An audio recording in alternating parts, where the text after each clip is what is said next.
Hello, beginning milliners. So I am at the local fabric store to kind of give you a tour of what kind of fabrics to purchase for our first class. Our first class is making this beautiful bandeau that you'll be covering this buckram frame. So this is the frame that is going to be decorated by you in class. Buckram is a mean textile.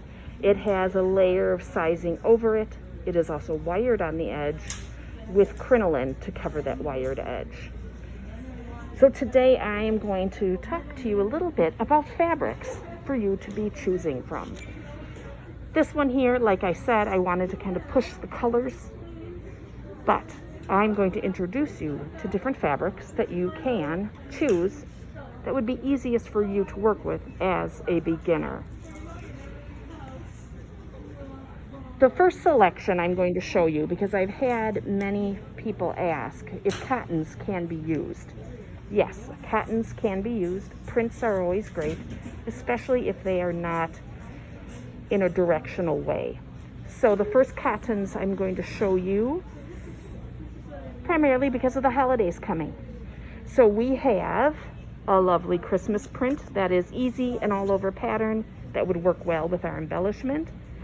Something for maybe the Day of the Dead or Halloween, Hanukkah, and of course Kwanzaa in this beautiful Ankara fabric from Ghana. All of these textiles would work beautifully for covering our buckram frame that you can then also make our Liberty Rose, add the velvet leaves, and our embellishments.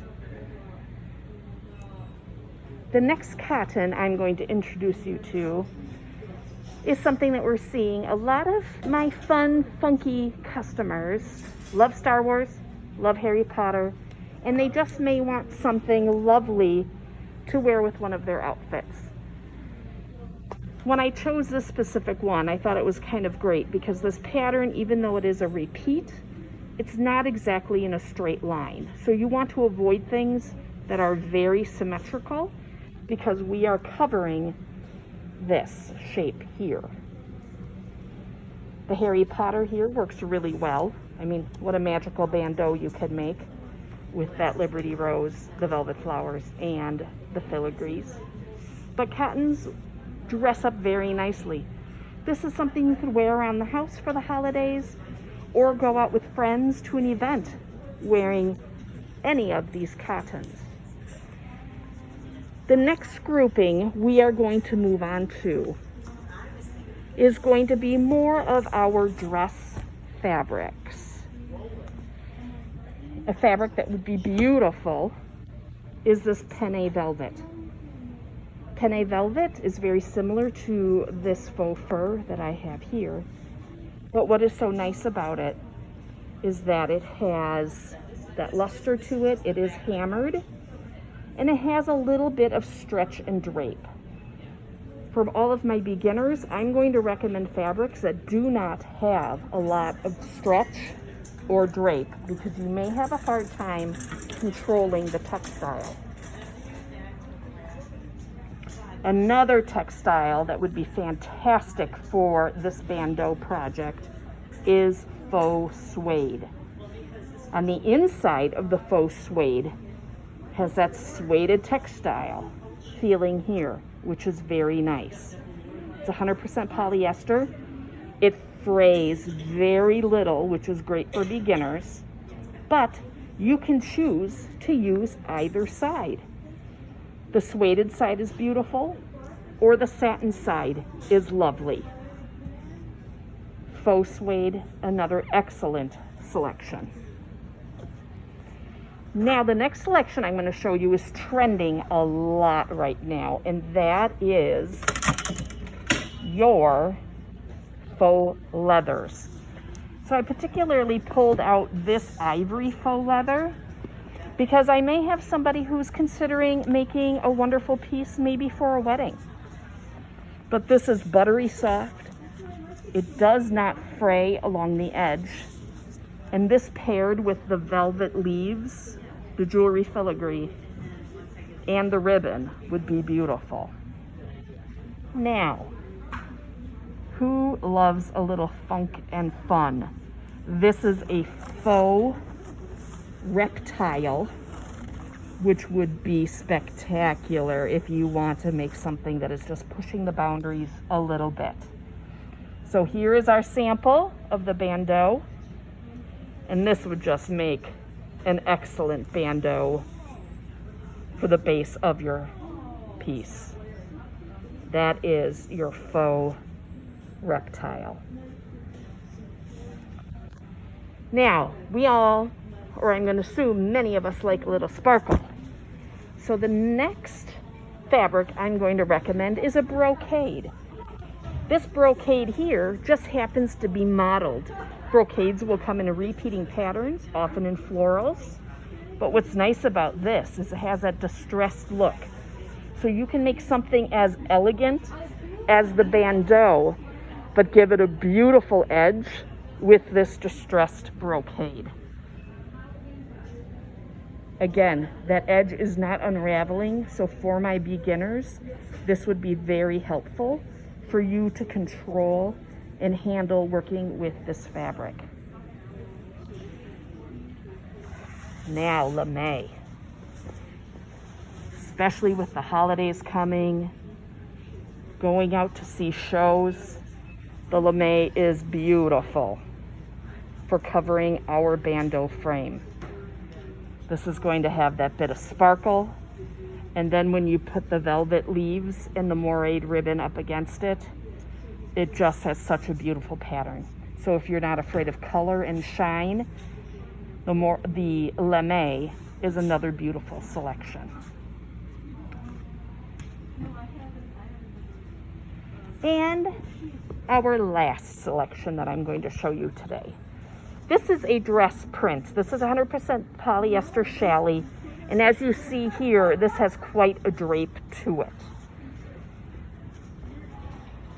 Beautiful if you're going to allow yourself some patience, or if you have a little more experience with textiles. But you can see here how it is fraying. I am not going to deter you from using this textile. However, you might struggle with it just a little bit, but that is what I am there for in the class to help you with.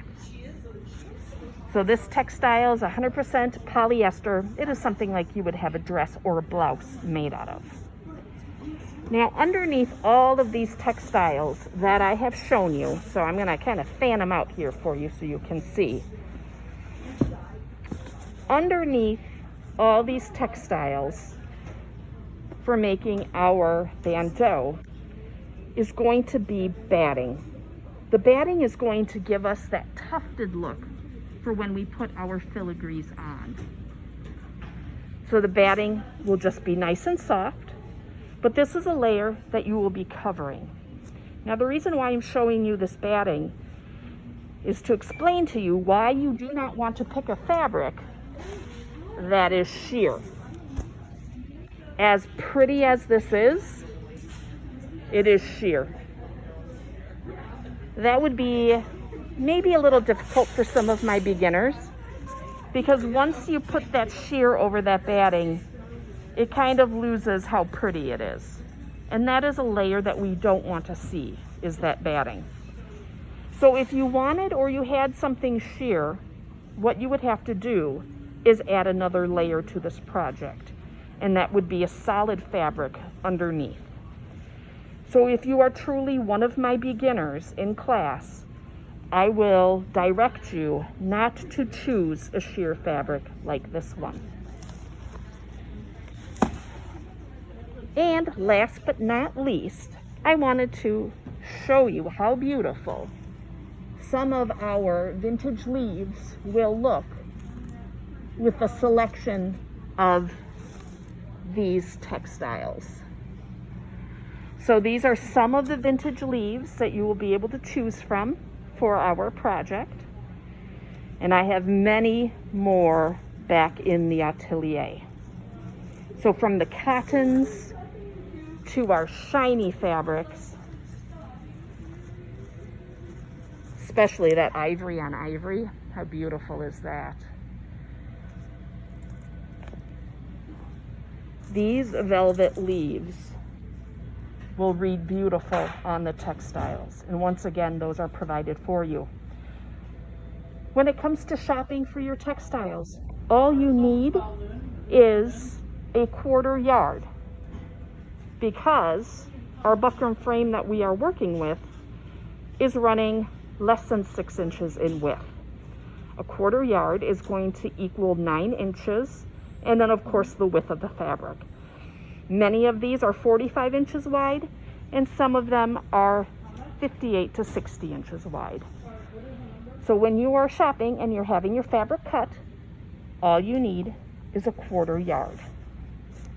The last 2 items that you will need for shopping for class will be your lining fabric.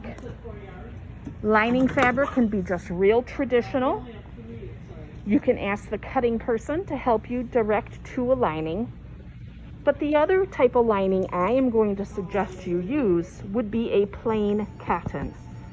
The reason why I suggest a cotton for the lining, and the lining is what goes in the underside of our bandeau, is a plain cotton that complements your fabric. Works very nicely, especially if you have very slippy hair. The cotton will help it grab and sit on the top of your head. And thirdly, the last piece that you will be shopping for to finish the underside of our bandeau will be upholstery gimp.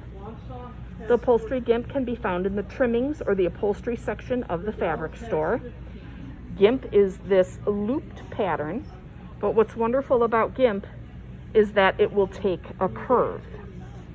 And our gimp will be led into the bandeau, as you can see here. So the things that you'll be shopping for are 1/4 yard, or 9 inches, of your fashion fabric that will be seen, 1/4 of a yard of your lining fabric. That can be traditional lining fabric or a plain cotton. And thirdly, you will be bringing with you 1 yard of the upholstery gimp. Thank you. And this class is going to be incredibly exciting. I cannot wait to see what all of you will bring. Also, don't forget to bring along your matching thread.